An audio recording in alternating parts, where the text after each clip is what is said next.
Hoi, ik ben Annika van Zelm, ik ben 12 jaar en ik doe gewoon reetrieden en skiën.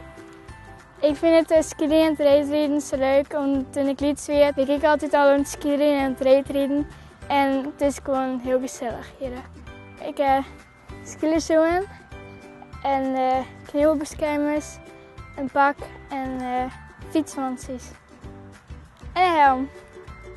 Het is belangrijk dat je zoveel oren hebt, want anders krijg je van die lelijke littekens. En de vereniging heet de IJster en het komt uit Snits.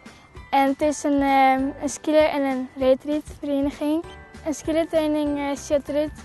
Door eerst een hele week doen we inrennen en draven en rekken strekken en zo. En dan doen we nog een uur skiën en beginnen we altijd maar inrennen en dan hebben we nog wat oefeningen en dan eindigen we maar het uitreden. En ik heb zelf een keer wat gewonnen, bij medailles en bekers. Het is heel gezellig. We hebben leuk roeken en we rijden in Tialf. Ik weet eigenlijk niet wat leuker is. Ik vind borden even leuk. En zomers heb ik al zin om te reetrieden en winters heb ik zin om te skiën. Het grootste verschil tussen reetrieden en skiën is dat je skiën boeten doe op wielen en reetrieden doe je binnen op ijzers.